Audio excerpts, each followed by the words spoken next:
Ji, list of state leaders में हम Oman की बात कर रहे हैं। यहाँ के सुल्तान है हैतम बिन तारिक। अच्छा, हातिम से याद रख सकते हो, हैतम बिन तारिक। और प्राइम मिनिस्टर भी हैं ये। ओमान बड़ा इंपॉर्टेंट है। पाकिस्तान ने गवादर किससे खरीदा था? ओमान से। एक और सवाल आता है, पाकिस्तान का मैरीटाइम बॉर्डर किस कंट्री से होता है? ये सवाल बहुत आया है पेपर में। हाई फ्रीक्वेंसी क्वेश्चन है। ओमान से, ईरान से, अफगानिस्तान से, इंडिया से और चाइना से आपका लैंड बॉर्डर मिलता है। ठीक है, तो जो मैरीटाइम बॉर्डर मिलता है वो ओमान से मिलता है। ठीक है जनाब, ओमान बड़ी इंपॉर्टेंट कंट्री है और अरबियन सी को भी टच करता है और एक गल्फ ऑफ ओमान भी है। ठीक है, इसी का बॉर्डर ओमान का यूएई, सऊदी अरेबिया और यमन से मिलता है। फिर हम बात करते हैं पाकिस्तान की। ठीक है जी, ज़्यादा डिटेल में मैं बात नहीं करूँगा क्योंकि इसको हम अलग से बहुत पढ़ते हैं।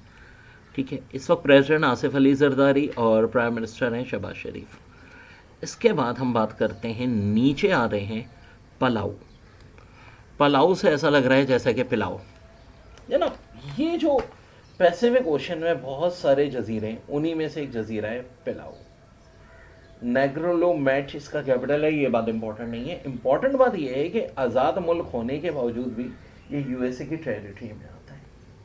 ठीक है, बस दो बातें इसके हवाले से पूछेंगे कि जनाब कहाँ है? पैसिफिक ओशन में और यूएसए की टेरिटरी है। ठीक है, प्रेसिडेंट हैं तो सही सुरन गेट, लेकिन इतने इंपॉर्टेंट नहीं है पेपर के लिहाज से। फिर बात करते हैं फ़लस्तीन की। होली लैंड किसको कहते हैं? फ़लस्तीन। ज़्यादातर पैगंबर यहीं आए। ठीक है जी, इंपॉर्टेंट बात है जो नोट करने वाली हैं बिल्कुल करनी है भाई, ऐसा तो वीडियो है। महमूद अब्बास साहब फ़लस्तीन के प्रेसिडेंट हैं और मोहम्मद मुस्तफ़ा प्राइम मिनिस्टर। अब ये फ़लस्तीन में भी देखो दो पार्ट है। एक वो है जिसे हम वेस्टर्न बैंक कहते हैं और यहाँ PLO या अल फतह की हुकूमत है जो निस्बतन लिबरल है। इसके सरबरा बहुत अरसे से महमूद अब्बास चल रहे हैं। मोहम्मद मुस्तफ़ा जो हैं अभी रिसेंटली प्राइम मिनिस्टर बने। एक फ़लस्तीन अथॉरिटी है गज़ा में, जिसके प्राइम मिनिस्टर इस्माइल हानिया थे जो शहीद हो गए, और गज़ा पे तो इस वक्त इसराइल का ही कब्जा है। तो गज़ा वाले के जो सदर और प्राइम मिनिस्टर हैं उसका ताल्लुक है हमास नामी पार्टी से। वो महमूद अब्बास को प्रेसिडेंट तस्लीम नहीं करती और महमूद अब्बास लोग उनको तस्लीम नहीं करते। अब देखिए, आप में भी इतने से हैं, उनमें भी इख्तलाफ आते हैं। इतनी वीक पोजीशन में तो मसला कहाँ से हल होगा? इसके बाद आता है पनामा। ये बड़ा इंपॉर्टेंट है। पनामा सिटीज का कैपिटल है। एक तरफ ये मिला हुआ है, छोटी सी कंट्री है लेकिन लोकेशन बड़ी है में। एक तरफ है अटलांटिक ओशन, दुनिया का दूसरा बड़ा लेकिन सबसे इंपॉर्टेंट ओशन, और दूसरी साइड पे पैसिफिक ओशन।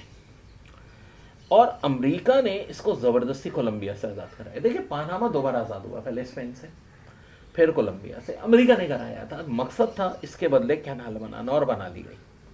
अमेरिका के रीसेंट सदर जिनकी अभी वफात हुई है, बड़ा इंपॉर्टेंट, मैंने अलग से वीडियो बनाई थी, जिम्मी कार्टर।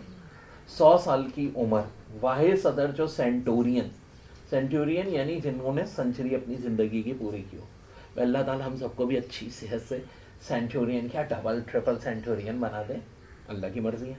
ठीक है भाई। तो अब हुआ क्या, ये जो कैनाल है ना, पनामा कैनाल, वो 1979 में पनामा को दे दी थी, वरना अमेरिका का कब्जा था। अब डोनाल्ड ट्रंप दोबारा पनामा कैनाल पे कब्जे की बात कर रहे हैं, धमकियां दे रहे हैं, तो ये बड़ा इंपॉर्टेंट है, न्यूज़ में पनामा पे सवाल आ सकता है। ठीक है, अब देखें, कनाडा से लेके साउथ अमेरिका तक दुनिया की सबसे बड़ी हाईवे, जिसको हम कहते हैं पैन अमेरिकन हाईवे, इससे अंदाज़ा कर लें 15 कंट्रीज से गुजरती है, 15,000 माइल लंबी है।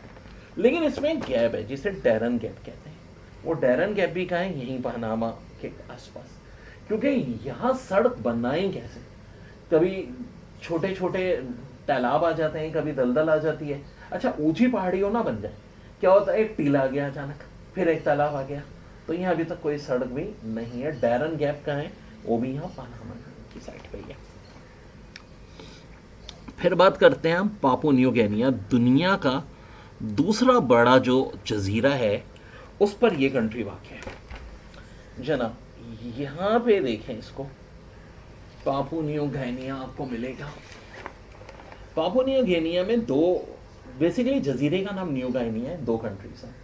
ईस्टर्न पार्ट इंडोनेशिया के कब्जे में, और जो वेस्टर्न पार्ट है पापुआ न्यू गिनिया के कब्जे में। ट्रांस कॉन्टिनेंटल जजीरा है। कुछ पार्ट, ज़्यादातर पार्ट इसका जो है ऑस्ट्रेलिया या ओशियानिया कॉन्टिनेंट में, कुछ पार्ट जो है इसका वो किसमें, एशिया में। हाँ, ताम पापुआ न्यू गिनिया पूरे का पूरा ओशियानिया में। एशिया में वो पार्ट है जो इंडोनेशिया में शामिल है, न्यू गिनिया का। ठीक है जी। पोर्ट मोरेस्बे इनका सी पोर्ट है। यहाँ के कैनिबल्स भी बड़े मशहूर हैं, जो सांप के पुजारी होते हैं। कम है वो लोग जंगलों में जो रहते हैं। तो बहरहाल पापुआ न्यू गिनिया पे सवालात आते हैं। इंडोनेशिया का बॉर्डर तो मिला हुआ है, ऑस्ट्रेलिया के भी बहुत करीब है ये, ठीक है। और इनके साउथ में कोरल सी है, ये भी एक सवाल आ चुका है पेपर में। और अब इनकी क्रिकेट टीम भी है जिसने भी 2020 वर्ल्ड कप में शिरकत की थी। ठीक है जी। इसके बाद कंट्री आती है पैराग्वाय। अब पैराग्वाय कैपिटल एसेंशन है, साउथ अमेरिका का मुल्क है। एक तरफ इसका बॉर्डर ब्राज़ील से मिलता है, फिर अर्जेंटीना से, और फिर बोलीविया से मिलता है। ज़्यादातर ये साउथ अमेरिका की कंट्रीज़ हैं, तो स्पेनिश ही बोली जाती है, यहाँ भी स्पेनिश बोली जाती है। ठीक है जी, ये बात भी जहन में रखिएगा यहाँ के हवाले से। इसके बाद पीरू की अगर हम बात करें तो भाई ये काफ़ी इम्पोर्टेंट मुल्क है, और ये भी साउथ अमेरिका में ही है। ठीक है। और पीरू का जो बॉर्डर है वो ब्राज़ील से, इक्वाडोर से, ठीक है, मिलता है। इसका कैपिटल लीमा है। अगर कोई पूछे दुनिया का हाईएस्ट कैपिटल कौन सा है, तो लीमा, LIMA, लीमा। यानी सबसे ज़्यादा जो हाइट पे दुनिया में कैपिटल है वो लीमा है।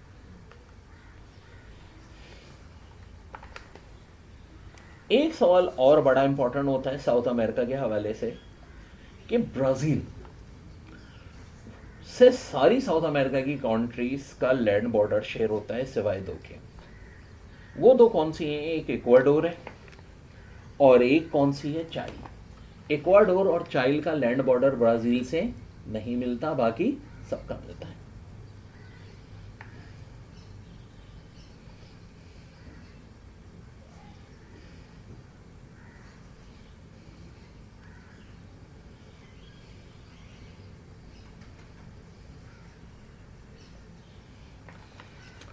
ओके जी, फिर बात करते हैं फिलिपाइन।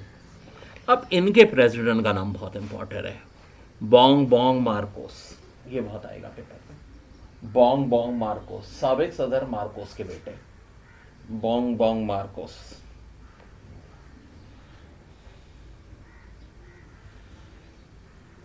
कभी इनके बाप बड़े डिक्टेटर थे जिनको मिसेस अकीनो ने मुल्क बाहर के भगाया, लेकिन मिसेस अकीनो उससे बड़ी डिक्टेटर साबित हुई, तो लोग उन्हीं के बेटे को दोबारा ले आए हैं, इलेक्शन से आए हैं।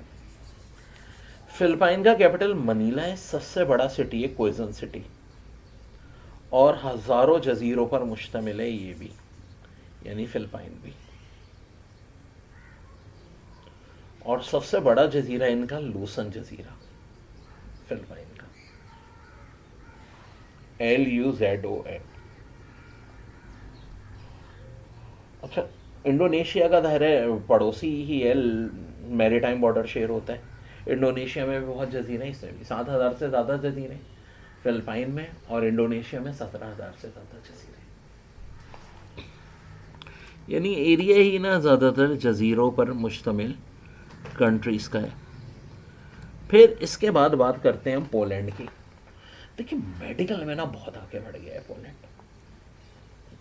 इसराइल के बाद जो बहुत बड़ी जूइश पॉपुलेशन है वो पोलैंड में ही है। वारसा इसका कैपिटल है। अब देखो, वारसा ना, कभी वारसा पैक्ट होता था, यूएसए और इसके अलाइज का तो नाटो पैक्ट आज भी है। रशिया और उसकी अलाइज का पैक्ट वारसा कहलाता था पहले। सब रशिया का देखें, एक तो वो कंट्रीज हैं जो यूएसएसआर का पार्ट है, Ukraine, Belarus, Lithuania, Estonia, Latvia. Poland, Czechoslovakia, Romania, Hungary, east Germany, Austria कहने को आज़ाद मुल्क थे, लेकिन दर हकीकत किसके कंट्रोल में थे? यूएसएसआर के। सैटेलाइट स्टेट कहते थे कि बाहर एक सदर रखा हुआ है, लेकिन उसे रशिया ही सिलेक्ट करता था। अब ऑफ कोर्स पोलैंड अमेरिका के कैंप में, नेटो का ये पार्ट है, और जो यूक्रेन को फौजी सप्लाई जा रही है ज़्यादातर वो पोलैंड से जा रही है। ठीक है। तो कुछ लोग जो यूक्रेन में पढ़ रहे थे पहले पाकिस्तान आए, अब उन्होंने पोलैंड में ले लिया एडमिशन। हालांकि यूक्रेन के बाद अगला टारगेट रशिया का पोलैंड ही भी हो सकता है। आजकल तो जो हालात है ना, कंट्री जाते हुए ना उसका मैप ज़रूर वर्ल्ड मैप देख लें भाई। जैसे कि नॉर्वे, स्वीडन, फिनलैंड से आइडियल कंट्रीज़ कोई नहीं है दुनिया में जाने के लिए, लेकिन इनकी भी रशिया से काफ़ी ज़्यादा टेंशन चल रही है। फिर आता है पुर्तगाल। हाँ जनाब, बड़े बड़े नाम, Christopher Columbus, Vasco D gamma, capital इसका लिस्बन। ये जो पूरा इलाका है ना, पुर्तगाल या स्पेन, ये आइबेरियन पेनिनसुला कहलाता है, ठीक है। एक कंट्री पुर्तगाल है, एक जो है स्पेन है, और जिब्राल्टर बेसिकली तो स्पेन का पार्ट था, यूके का कब्जा है, ठीक है। क्रिकेट टूर्नामेंट भी होता है जिसे आइबेरियन टूर्नामेंट कहते हैं। 3 कंट्रीज क्रिकेट में, पुर्तगाल, स्पेन और जिब्राल्टर की क्रिकेट टीमें हिस्सा लेती हैं। ज़ाहिर है ये टॉप 70-80 में भी नहीं आती इनकी क्रिकेट टीमें, बहुत नीचे रैंकिंग में आईसीसी की, लेकिन है।